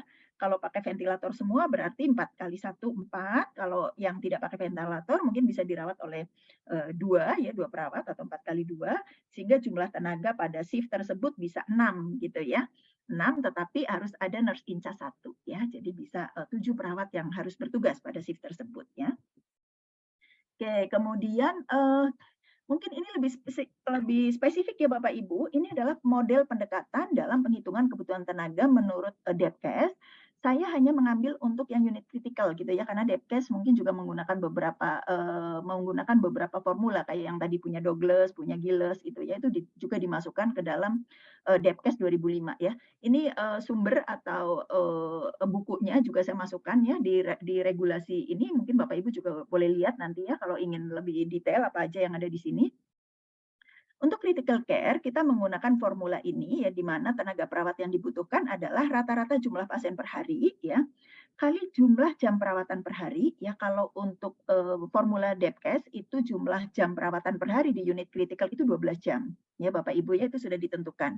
Tapi mungkin tadi kalau dari, Giles atau Hutchinson tadi ada 8 gitu ya, saya rasa ini, mungkin kita pakai yang nasional lah ya, kita pakai 12 jam gitu ya. Kemudian dibagi jam efektif per hari. Ya, jam efektif per hari ini kita formulakan 7 ya, kalau dari rumus, Depkes ini ada 7. Kemudian, ditambah lost day ya. Lost day itu apa? Lost day adalah, hari libur, hari Minggu, hari cuti gitu ya, atau hari besar gitu, dibagi jumlah hari kerja efektif dikali jumlah perawat tersedia. Perawat tersedia itu artinya yang formula yang di atasnya ya. Formula yang di atasnya ini adalah perawat yang tersedia. Oke, kemudian bagaimana hasil dari perhitungan jumlah tenaga perawat di ICU itu menurut rumus Depkes tadi. Kita coba ya, kita contoh ya Bapak Ibu ya. Nah, contoh adalah rata-rata jumlah pasien per harinya misalnya 10 gitu ya. Bapak Ibu punya, ICU-nya rata-rata pasiennya 10 gitu. Kemudian jumlah jam perawatan per hari menurut, rumus, Depkes untuk unit kritikal adalah 12 gitu ya. Maka kita tinggal masukkan formulanya, formula yang sudah tadi disebutkan ya, rata-rata jumlah pasien kali jumlah jam perawatan dibagi jam efektif. Jadi 10 dikali 12 dibagi 7 ya, ketemunya adalah 17. Kemudian kita belum menambahkan lost day ya, lost day itu rumusnya adalah jumlah hari Minggu nih ya di bawahnya, ditambah cuti, ditambah hari besar, dibagi jumlah hari kerja efektif kali jumlah jam, perawat tersedia. Jadi 78 ya, 78 itu adalah ini ya perhitungan, mungkin boleh dibilang baku lah ya, 78 atau 77 itu artinya jumlah, hari Minggu dalam setahun 52 ditambah 12 ditambah hari besar itu sekitar 78 lah ya. Dibagi, jumlah hari kerja efektif setahun ya, jadi artinya setahun kan 365 ya, dikurangi 78 gitu ya, atau 300, iya. Kemudian itu hasilnya 286 lah ya, itu kali jumlah perawat yang tersedia tadi berapa? 17 ya. Nah, itu maka akan, ketemu di sini, kita masukkan ya, jadi lost day-nya adalah 5 ya, di sebelah kanannya ini Bapak Ibu, kita sudah hitung lost day-nya 5, kemudian jumlah tenaga perawatnya ini menjadi 17, tadi ditambah lost day 5, jadi 22 perawat ya. Ya ini menurut rumus, murni ya, rumus murni atau rumus bakunya Depkes ya. Tapi nanti Bapak Ibu bisa menambahkan mungkin ada faktor koreksi lain ya di tempat Bapak Ibu karena pengembangan perawatannya cukup tinggi gitu ya, atau beban perawatnya cukup tinggi misalnya, atau jumlah pasien-pasiennya itu berat semua gitu yang masuk ICU Bapak Ibu ya, itu juga bisa diperhitungkan lagi ya. Kita bisa hitung dengan contoh berikutnya ya ini. Ya ini sebenarnya mungkin, ini webinar yang mirip workshop ya Bapak Ibu ya. Mungkin nanti, Bu Cindy, mesti ada workshop sendiri gitu ya. Tapi nggak apa-apa ya, ini mungkin, karena memang bicara penghitungan tenaga ya, kita tetap mencoba ya dengan waktu yang terbatas, kita mencoba untuk belajar menghitung juga gitu ya sebagai Siap. gambaran. Untuk detailnya nanti mungkin, Bu Cindy bisa ini ya, workshop kali ya. Siap Bu Ani, siap. Mohon izin juga Bu Ani waktunya 10 menit lagi ya Bu. Baik baik, mudah-mudahan, cukup ini, mungkin tidak banyak lagi. Nah, Baik, contoh perhitungan tadi Bapak Ibu, eee tadi saya sampaikan, masih masih tidak mencukupi gitu ya, sama seperti di rumah sakit saya juga jumlah tadi tidak mencukupi gitu Bapak Ibu ya. Karena kebutuhan pasien kami mungkin cukup demanding gitu ya, cukup tinggi ekspektasinya gitu ya, jadi penjelasannya pun harus berkali-kali misalnya gitu ya. Kemudian pelatihannya juga, tidak pernah kami lewatkan gitu, semua pelatihan harus diikuti dan harus di-update ya. Bapak Ibu pasti sangat paham ya, pelatihan sekarang tuh nggak ada yang berlaku forever gitu ya, selamanya sekali pelatihan, nggak ada ya. Baik itu ACLS, resusitasi neonatus, itu kan harus terus di-update gitu ya. 3 sampai 5 tahun tuh sudah, otomatis harus di-update gitu. Nah, makanya, kami menambahkan kembali gitu, ada faktor koreksi lain gitu ya. Sehingga tadi formula yang basic gitu ya, selain ditambahkan dengan loss day, kemudian ditambahkan juga dengan, apa ya, faktor koreksi lain, yaitu, apa, non job, nursing job gitu ya. Artinya tugas-tugas yang bukan keperawatan yang bisa mempengaruhi, jumlah tenaga gitu ya. Jadi tadi rumus critical care, tenaga critical care unit untuk Depkes itu hanya ditambahkan LOSD gitu ya. Nah, dengan pertimbangan rasio 1:1, dengan ventilasi mekanik, kemudian dengan pengembangan dan pelatihan perawat yang terus-menerus, itu tidak cukup Bapak Ibu ya, sehingga kami menambahkan lagi faktor koreksi ya, yaitu, kami menambahkan dengan menambahkan, non tugas keperawatan atau non nursing job ya, dengan, rumus adalah jumlah tenaga perawat yang sudah didapat tadi ya, yaitu 17, kemudian ditambah loss day tadi ya, jumlah, artinya 5 tadi, kemudian, dikali 25% lagi Bapak Ibu ya. 25% ini, kita, atur untuk, apa ya, untuk, nursing job tadi ya.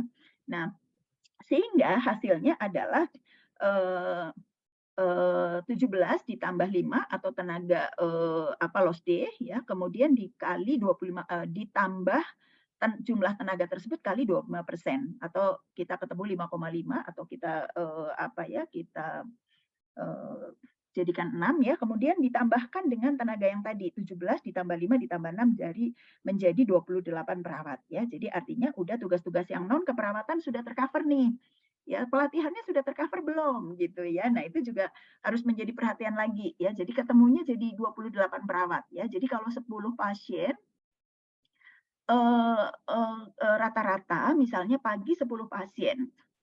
Kalau 28 perawat, kalau 28 perawat kita bagi misalnya kita ambil aja pagi udah 10. Misalnya, siang, sore 10, sisa 8, terus yang libur malam, ya apakah udah cukup? Nah, itu juga harus diperhitungkan lagi Bapak Ibu. Nah, sehingga kami pun kemudian, menghitung lagi gitu ya. Kami menghitung lagi dengan waktu pengembangan gitu ya. Waktu pengembangan, yang dibutuhkan gitu ya, waktu pengembangan ini kita hitung dengan sama ya, waktu pengembangan itu, eee eee 17 waktu pengembangan ini kita tambahkan dengan, tadi ya, 78 72 ya waktu pengembangan dibagi 286 kali 17.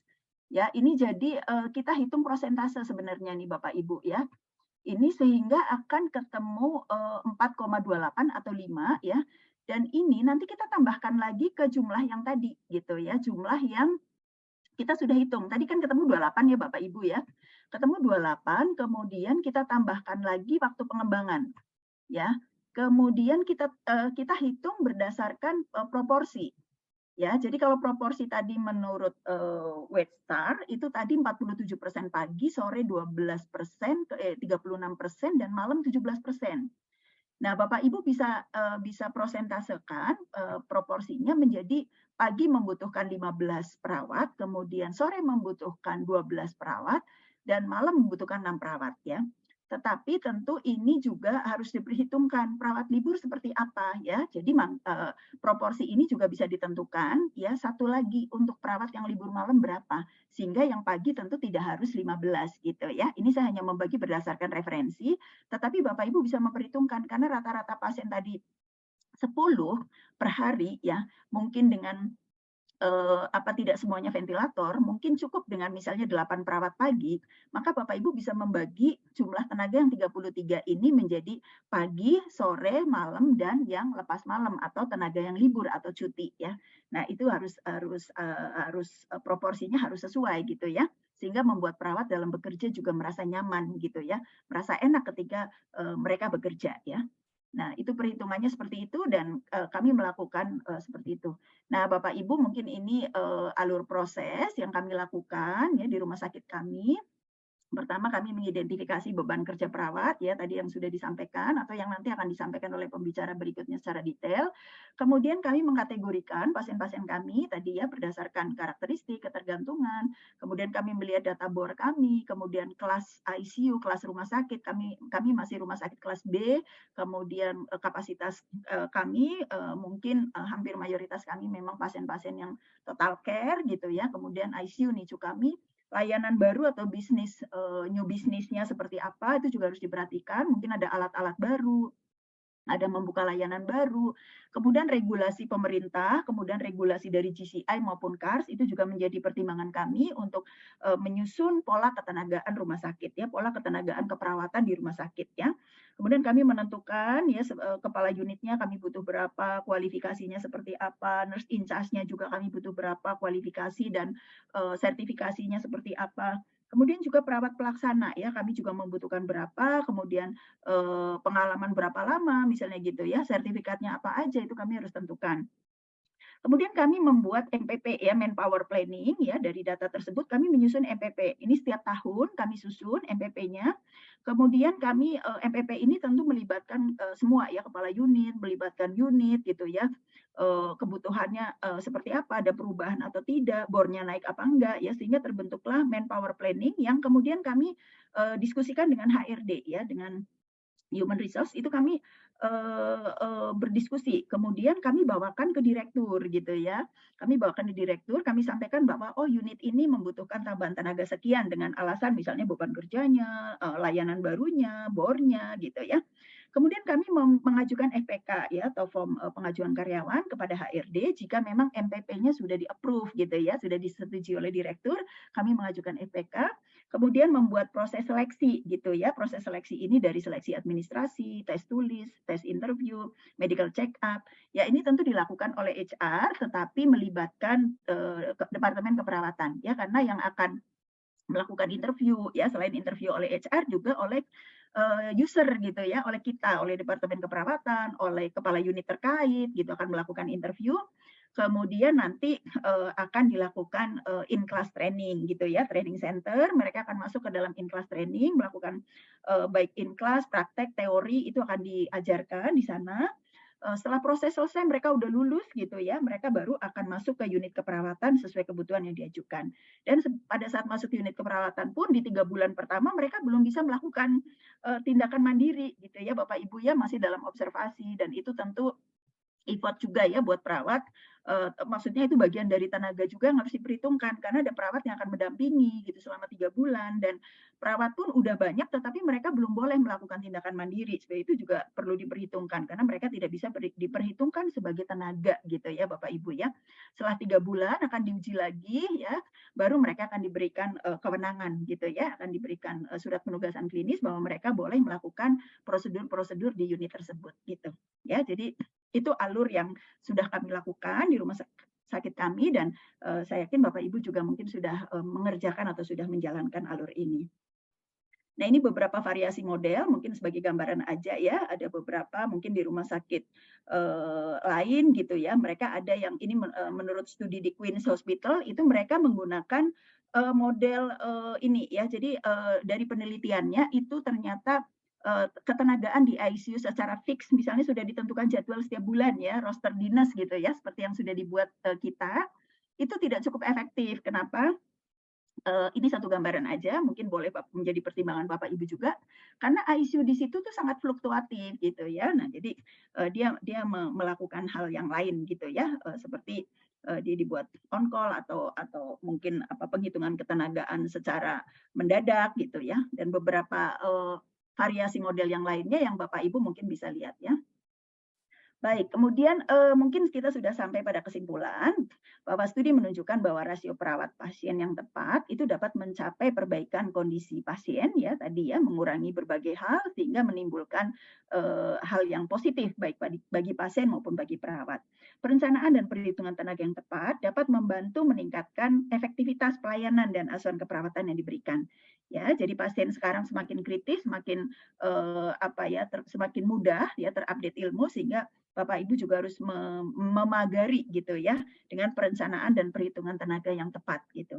Kemudian pemahaman dan penerapan yang tepat terhadap perencanaan dan terhadap penghitungan tenaga ini juga dapat menurunkan turnover perawat. Ya, jadi perawat yang burnout ya, perawat yang sudah kelelahan ya, biasanya akan mengambil keputusan, "Udahlah nggak kuat lagi lah," gitu ya. "Udahlah mendingan istirahat lah," gitu. Ya mudah-mudahan nggak terjadi ya di tempat Bapak Ibu ya. Ini akan menurunkan juga turnover-nya perawat gitu ya. Kemudian meningkatkan kepuasan dan engagement ya, artinya perawat lebih terikat gitu ya, ada ikatan yang kuat perawat dengan rumah sakit ya, karena dia merasa nyaman gitu ya bekerjanya ya, terhadap institusi atau organisasi. Kemudian perencanaan dan penghitungan tenaga yang tepat, ini juga akan meningkatkan kualitas asuhan, ya, dan indeks kepuasan pasien terhadap pelayanan, ya. Jadi kami selalu memberikan feedback form kepada semua pasien, baik yang dirawat di unit rawat inap, rawat jalan maupun di unit khusus atau intensive care. Itu setiap pasien yang dirawat itu akan kami berikan feedback form. Mereka boleh memberikan masukan apa saja, baik yang positif, negatif, komplainan, pujian ya, komplimen maupun komplain itu kami sangat hargai gitu ya. Ya, sehingga kami akan tahu apakah ketenagaan kami sudah sesuai gitu ya. Kemudian apakah mereka sudah puas dengan pelayanan perawat kami ya.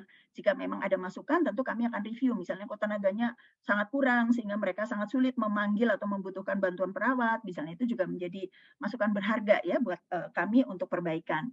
Kemudian tenaga perawat adalah aset rumah sakit yang sangat penting ya Bapak Ibu mesti tahu bahwa kita ini SDM ini aset ya, aset yang sangat berharga gitu ya, apalagi perawat ya, yang mampu menggerakkan proses bisnis pelayanan kesehatan ya, karena kita mayoritas, kita menjadi bagian yang sangat penting ya dari pelayanan kesehatan, yang tentunya kita yang mempunyai peran penting dalam menggerakkan bisnis atau proses bisnis di pelayanan kesehatan.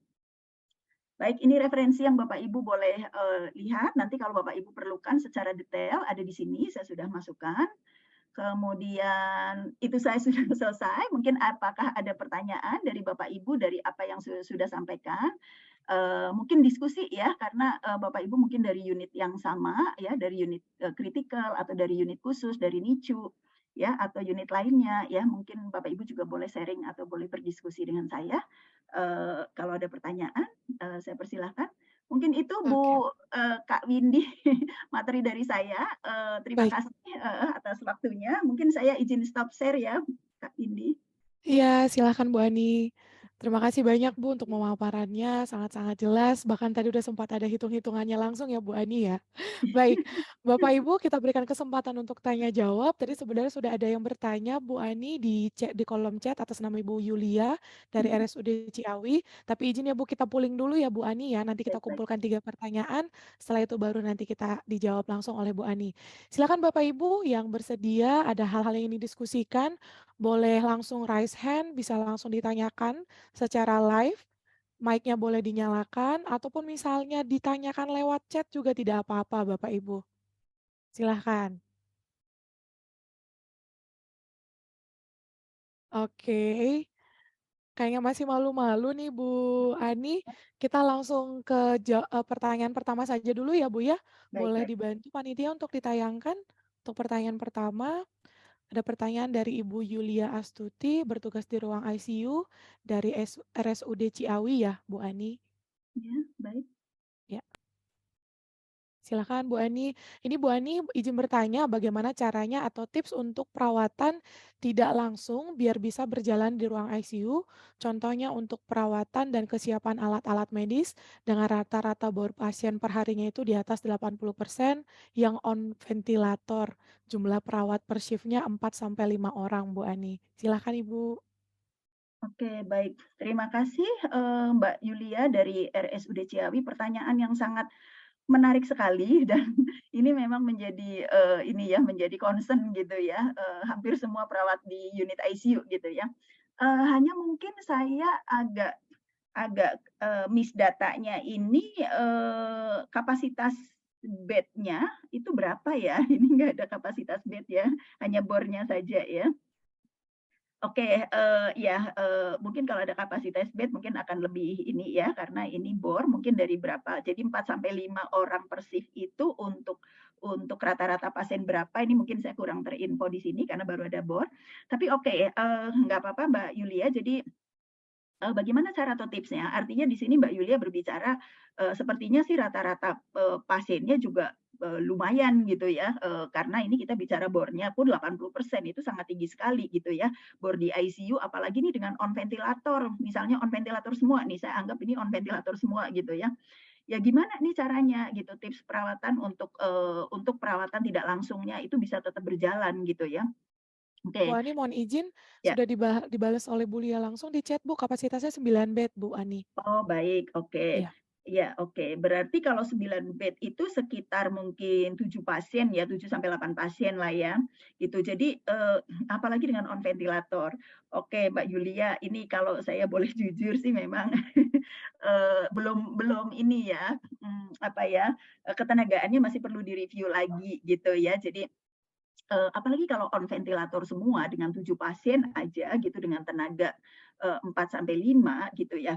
Itu pertama memang, harus direview lagi ketenagaannya gitu ya. Saya nggak bilang, salah gitu ya atau tidak tepat, enggak, ya pasti, ada justifikasi lain yang mungkin saya tidak tahu di lapangannya seperti apa, tetapi mungkin boleh dilihat lagi, direview lagi. Tapi gimana nih tekniknya atau gimana mensiasatinya nih? Ya supaya keperawatan tidak langsungnya ini boleh tetap berjalan gitu ya. Ya, jadi, eee kita lihat ya, jadi ini mesti harus ada nurse in charge yang bisa untuk mengelola gitu ya, mengelola ketenagaan yang ada itu seefektif mungkin. Ya, jadi mudah-mudahan dari 4 sampai 5 atau 5 perawat tadi masih ditambah nurse in charge gitu ya. Itu ada satu perawat yang memang harus bisa mengelola ke sana kemari gitu ya. Jadi harus benar-benar memperhatikan ketika mulai awal dinas, dilihat betul total care itu pun bisa diidentifikasi lagi, total care dengan kebutuhan, yang sangat tinggi gitu ya, dengan kebutuhan tinggi atau total care yang memang pasien yang sudah, misalnya pasien koma gitu, total care koma yang memang benar-benar hanya melakukan aktivitas yang sesuai dengan ritme kita, itu juga akan berbeda. Ada total care yang gelisah banget gitu ya, gelisah pengen turun-turun, pengen cabut-cabut alat apa, itu jelas itu nggak bisa, disambi gitu ya. Jadi, seorang nurse in charge dia harus punya, pemahaman untuk, mengelola ketenagaan yang seefektif mungkin gitu ya, pertama itu.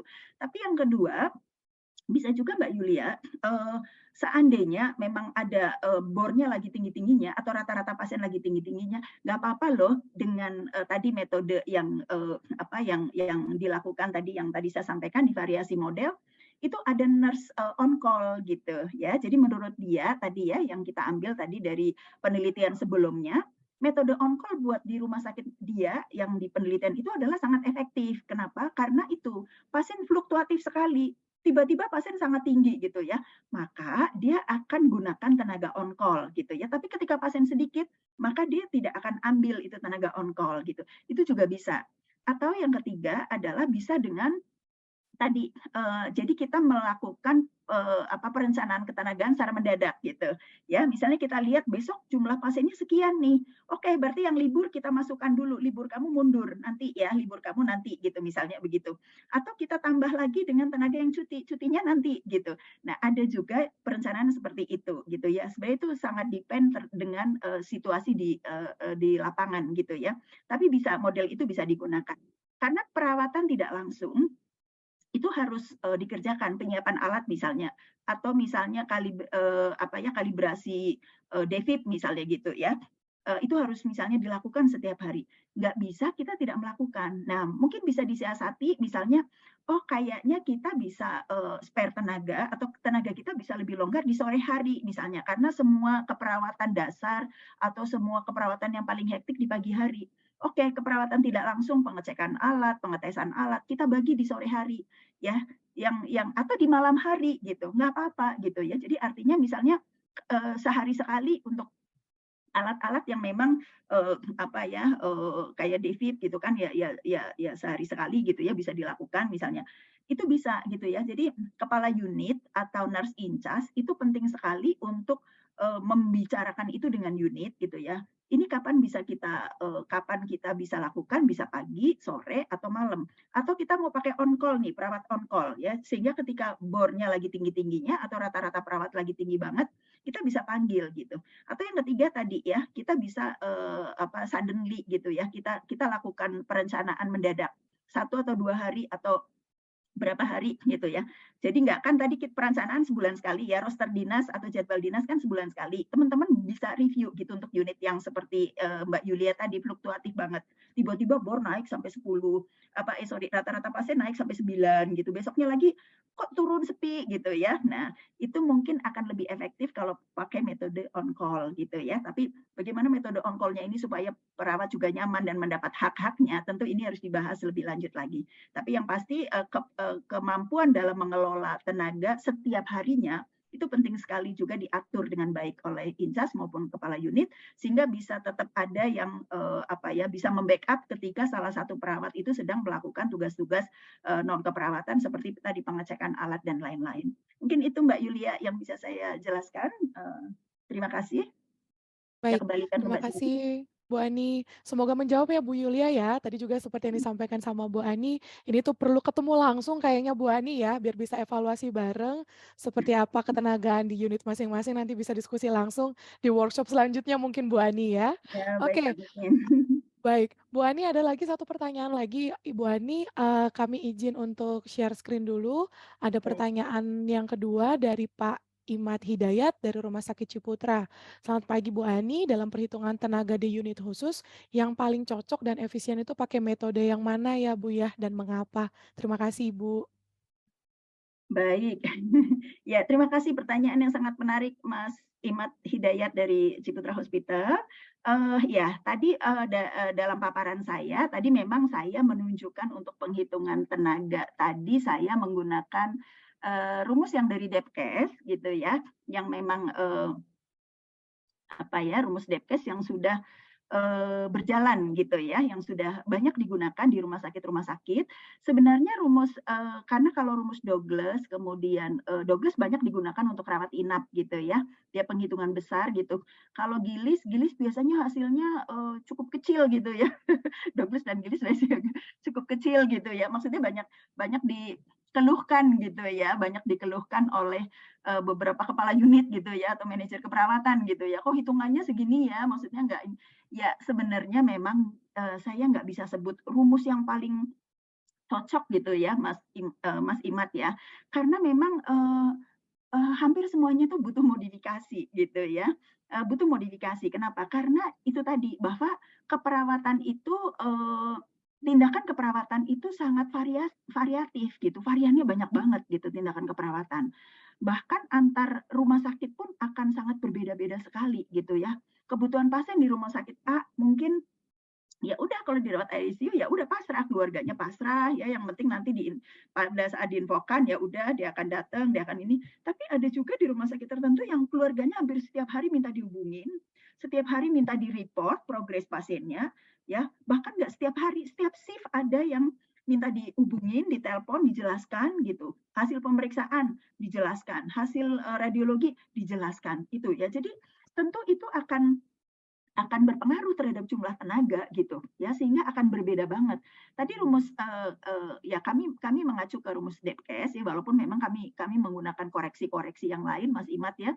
Jadi di rumus Depkes itu sebenarnya kan memang sudah ditambahkan gitu ya, ada 25% untuk tugas-tugas non keperawatan gitu ya. Tugas-tugas non keperawatan 25%, tetapi jika dirasa itu dengan kebutuhan pasiennya memang tinggi, kebutuhan pelatihannya tinggi, itu bisa dibahas kembali Mas Imad ya, ditambah seperti yang kami lakukan, kami menambah lagi gitu ya, 25% untuk pengembangan misalnya gitu ya, untuk pengembangan atau perhitungkan lagi dengan rasio pasien. Kayak Mbak Yulia tadi ya, misalnya, Bu, saya 4 sampai 5 bisa sampaikan ke pimpinan mungkin bisa disampaikan bahwa ICU saya itu adalah semua on ventilator gitu ya. Artinya standarnya itu baik pemerintah maupun standar internasional mengatakan harus 1:1 ya, sehingga bisa dengan menghitung dengan jumlah itu gitu ya Mas Imad ya. Jadi boleh menggunakan formula yang rasio juga boleh gitu ya, yang mungkin yang mendekati ya, kalau saya sampaikan di unit kritikal yang mendekati itu adalah menggunakan rasio tadi ya, bahwa rasio on ventilator 1:1, tidak pakai ventilator boleh 1:1 sampai 2, atau menggunakan rumus Debkes, tetapi yang Mas Imad boleh modifikasi seperti yang kami lakukan. Mungkin itu bisa dikombinasi Mas Imad, terima kasih. Saya kembalikan ke Baik. Cindy. Terima kasih Bu Ani, semoga menjawab ya juga, pemaparan dari Bu Ani tadi ya, Pak Imad dan juga Bu Yulia. Baik Bu Ani, mohon izin kita sudah selesai untuk waktu diskusinya. Silakan dari Bu Baik. Ani mungkin ada closing statement terakhir Bu Ani? Oke, baik. Terima kasih banyak Mbak Cindy. Terima kasih banyak teman-teman semuanya yang sudah berkenan join di webinar kita kali ini. Tetap semangat ya, kita sama-sama basic dari keperawatan khusus ya. Tidak ada yang tidak bisa direview, tidak ada yang tidak bisa dievaluasi, semua bisa. Yang penting kita mau bicara, kita punya referensi, kita punya dasar, kita bisa melakukan pengajuan dan semuanya itu akan bisa dilakukan evaluasi atau review oleh pimpinan sepanjang kita punya justifikasi yang tepat gitu. Mudah-mudahan gambaran tentang ketenagaan yang saya sampaikan ini juga bisa memberikan sedikit insight buat teman-teman supaya ketenagaan di unit teman-teman boleh semakin memberikan kenyamanan atau memberikan kemudahan sehingga tidak terjadi burnout syndrome pada teman-teman perawat kita di unit. Mungkin itu dari saya. Terima kasih banyak. Mohon maaf jika ada salah kata dari saya dan tetap semangat buat semuanya. Terima kasih Baik, terima semuanya. kasih banyak Bu Ani untuk pemaparannya dan diskusinya. Semoga apapun yang tadi diskusikan bisa menjadi tambahan ilmu ya Bu ya untuk pelayanan di rumah sakit masing-masing. Terima kasih banyak Bu Ani, sehat selalu ya Bu ya. Amin, terima kasih. Saya mohon Baik, terima izin leave ya, kasih. Bu. Silakan Ibu, terima kasih Baik, banyak. selamat siang semuanya. Ya, selamat siang Bu, terima kasih.